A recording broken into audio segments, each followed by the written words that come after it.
If you've never been to Lake Superior Park, you're missing out on one of the greatest landscapes that Canada has to offer. Located on the east shore of Lake Superior, from Sault Ste. Marie up to the small town of Wawa, this is some of the most spectacular views you'll ever see. While I've been here a number of times to paint in the fall, I've never had the opportunity to catch the winter landscape at Lake Superior.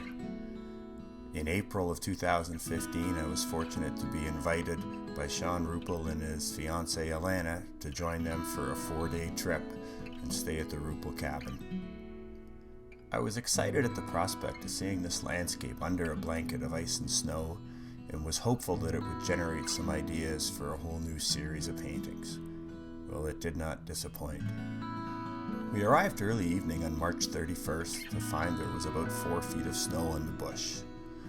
We had about a 300-yard snowshoe into the cabin, and after several trips we had all our gear stowed. The Ruppel cabin is located on the western shore of Batchewana Bay. It's about just shy of 100 years old and has been in the family for several generations. A recent addition to the Ruppel property is the bunkie, which is commonly now being called the artist cabin, and that's where I got to stay.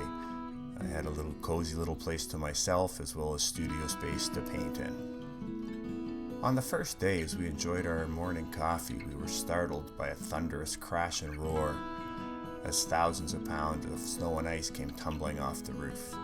Luckily, we were all inside at the time and no one was hurt. We spent the first day driving up the coast, hiking trails, taking photographs. Batchewana Bay was frozen over completely, but to our surprise, the rest of Lake Superior was frozen as well. As far as the eye could see, there was nothing but snow and ice.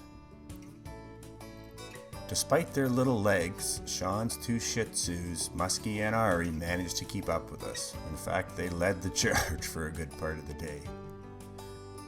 We snowshoed out onto Lake Superior for quite a ways and chatted with some ice fishermen that we found there. It had warmed up in the afternoon and all of the snow had turned to packing snow, resulting in an impromptu snowball fight. We got as far north as Old Woman Bay and then decided it was time to turn around. I got some great photos during the day to paint from, as well as getting some pretty neat shots of Sean and Alana. On the way back to the cabin, we stopped at Speckled Trout Creek. We spent about an hour hiking from the highway to the coast, and the combination of the blue sky, blue shadows, and bright sunlight was just spectacular. By the time we got back to the car, it was time to head home for a turkey dinner. All in all, it had been a spectacular day, and we all agreed that if we had to go home then, it would have been worth the trip. It's hard to describe the immensity of the Lake Superior landscape to someone that's never been there, but it does make you feel very small indeed. The next morning, Sean and Alana decided to go for a long cross-country ski, while I decided to stay home and paint from the bunkie. I've painted this scene many times before, but never in the winter, and I was very excited to take on this new challenge. The bunkie was snug and cozy with a warm light coming through the windows. And by the time Sean and Alana got back from their ski, I had finished a small 12x16. Sean is a hobbyist painter and has some experience of painting as a child, as well as painting with me on several trips, while Alana had never painted before in her life.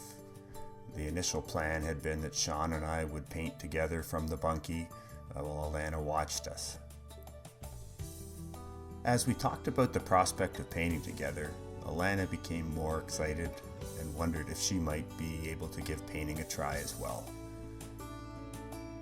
So we came up with a plan where the 3 of us would work on a painting together. I blocked in the very simple composition of the trees outside the bunkie and the distant shore of Lake Superior. And then I squeezed out the paints onto the palette and mixed all of the colors that we would need. Sean and Alana picked up their brushes and had at it.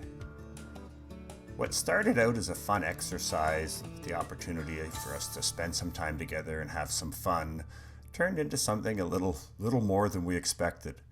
About halfway through, it became apparent that this painting was actually going quite nicely. and was probably going to be a keeper.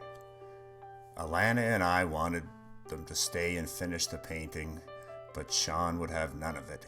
He was positive that Sawpit Bay was going to be a spectacular landscape that night and insisted that we made our way up there for sunset. Thank God we listened to him. We arrived at Sawpit Bay to see the absolutely most spectacular scenes I have ever witnessed. I'm unable to find words to sufficiently describe the scene, so I'll just have to let the pictures speak for themselves. Suffice it to say that we spent a glorious 2 hours just totally immersed in the spectacular views. All three of us realized how privileged we were to be here experiencing these special moments. Before you know it, it was time for us to head home for a late steak dinner.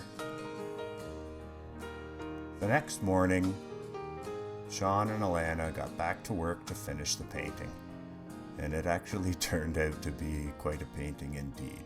The three of us signed it, and they'll be taking it home to hang in their house. Considering Alana had never painted before in her life, I was absolutely amazed. After some soup for lunch, we headed out for our final hike.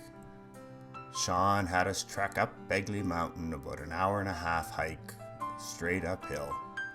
He wanted us to go right to the peak, but after an hour and a half, Alana and I were both bushed, and we said, no, that's it, we want to go home. We were all excited about a fish fry we were going to that night, and I even managed to get some more photos on the way into the cabin. When we got back to the cabin, we took our lawn chairs and parked them on the frozen ice, sat under the setting sun and enjoyed a cold beer. We also commented on the fact that we were probably the only 3 people in Canada who were not in a hurry to see the end of winter. The next morning, we lugged all our gear back out to the highway and packed up the car to begin the 8-hour trip home. I had shot over 800 photos in the 4 days we were away, and I'm very excited to start on the paintings that will come from this trip. I have a solo show opening at Coiman Galleries in Ottawa on the 23rd of May, and some of those paintings will be making their debut there. I hope you have the opportunity to see them.